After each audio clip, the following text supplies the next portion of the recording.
I look back and I say, my God, how did this all come about? How did this all begin? And I just don't know anymore. I don't know. It's been 40 years since David Berkowitz, aka the Son of Sam, terrorized New York City with a year-long shooting spree.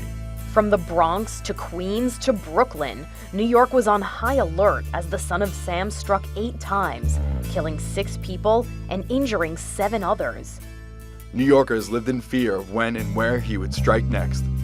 His manhunt would become the largest in the city's history. Now, 4 decades later, we revisit the crime scenes and explore how a simple parking ticket led to his capture. I'm Mara Montalbano. And I'm Sal Bono, and this is an in-depth look at the Son of Sam murders.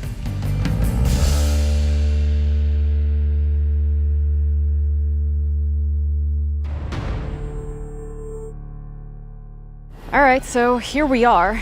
This is where it all started, but at the time it started, no one really knew what it was. Right. At the time this happens, the first shooting happens in late July 1976, right in front of this building. There were 2 girls, Donna Laurie and Jody Valenti, who were coming home from a night out. They were at a nightclub. The biggest thing going on at that time was disco music and nightclubs and going out and having fun. That's what everybody wanted to do. That's what everybody was doing. When they get confronted by a man who pulls out a gun and shoots the both of them. Donna, who lived in this building, unfortunately passed away. And the thing is that at the time it just seemed like a random shooting. It wouldn't be until almost 6 months later where the police decided to say, like, hey, we've got a serial killer on the loose. But it all starts here. This doesn't look like the type of neighborhood where a murder would go down. No, it's the home of the New York Mets. Shea Stadium, new home of Casey Stengel's New York Mets. It's pretty upper middle class for New York City, especially in the boroughs. Quiet, it's residential. This is where David Berkowitz chose his second set of victims. Rosemary Keenan and Carl Denaro, they're just 2 friends hanging out in a car, and coming up from behind them was the Son of Sam, who just shoots them from behind in October of 1976. Months after the first attack in the Bronx. Correct. When the NYPD investigates the scene, it's just a random shooting in the Bronx and a random shooting in Queens. There's nothing really connecting anything, except for maybe the bullet casings, which were discovered 44 caliber slugs from a bulldog revolver that were laying on the ground. That's the only piece of evidence that's connecting. But after he moves on from his first attack in the Bronx to his second attack in Queens, he stays in Queens for a little while. He stays in Queens until April of '77. And Queens becomes basically the site of majority of his shootings. So the Belrose shooting was the second shooting to happen in Queens, the 3rd shooting overall. 2 young women in their teens were coming home from Manhattan that night. They're hanging out on the front porch when a strange man that they'd never seen before approached them and asked them for directions. And it's at that point that the Son of Sam opens fire on the both of them, injuring the both of them, paralyzing one. Police are now really beginning to think like, okay, we need to start connecting the dots here. This is a bit strange. Forest Hills is a pretty gorgeous neighborhood, and it's also a neighborhood where I saw a lot of interesting things happen in pop culture in New York City. It's where the Beatles first played New York City before they even went to Shea Stadium. Alfred Hitchcock filmed the movie there. Frank Sinatra sang at the tennis stadium there once. And it's also where the Ramones are from. And the Ramones are pretty important to the 1970s because they become the founders of the New York City punk rock scene, unofficially. And it's there where their sound basically helps describe what the mood of the city was like. It was raw, it was fast, it was very real. It's also the site of 2 of the Son of Sam killings. The first one happens in January of 1977, where a young couple was sitting in Station Square, hanging out, and David Berkowitz came up and shot them both. And by now, are police starting to put the puzzle together that, hey, we have more people within the same age range being shot with a .44 caliber weapon. Yes, at this point the city has declared that there is a serial killer on the loose. We do have a description of someone who saw him. I'm hopeful that will be helpful, but if you're asking whether we have any indication of who he is or where he might be, the answer is no. There are police sketches that go out to the public that are being posted in newspapers, that are put on police blotters. They are everywhere. David Berkowitz attacked twice in the Forest Hills section of Queens, New York. Right outside this building right here, a young college student was coming home one night from class when she was gunned down in cold blood by the son of Sam. She became David Berkowitz's first solo victim. And then he returns to the Bronx in April of '77, April 17th to be exact, where he kills two people, a young couple. And he shoots them across from the other side of the Hutchinson Parkway. It's his sixth attack overall and second in the Bronx. But it's also the first time he leaves behind a calling card.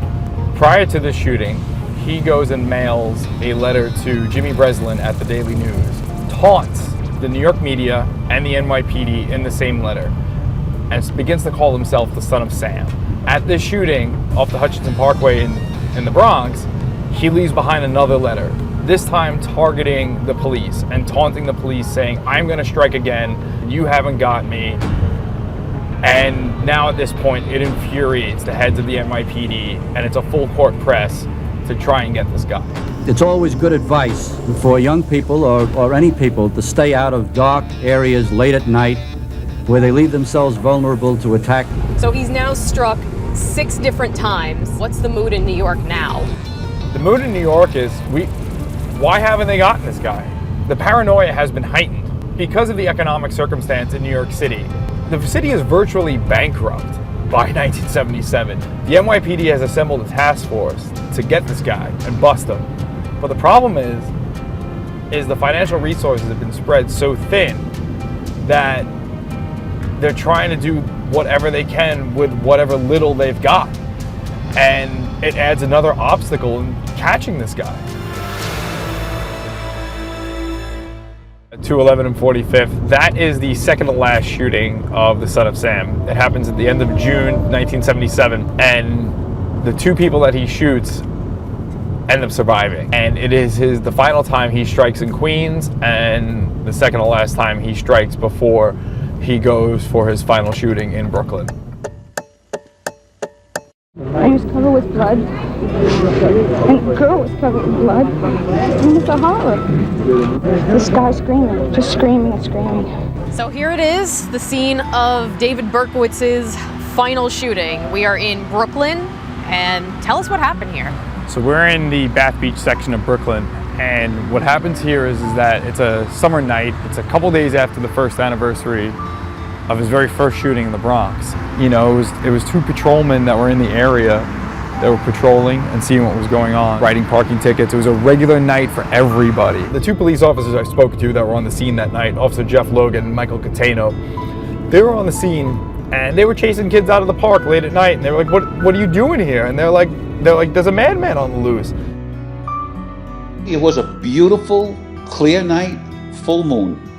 When it's a full moon, crazy things happen. Jeff Logan and I, we were discussing that. We were riding around in a section of Brooklyn. It was pretty quiet at the beginning of the night.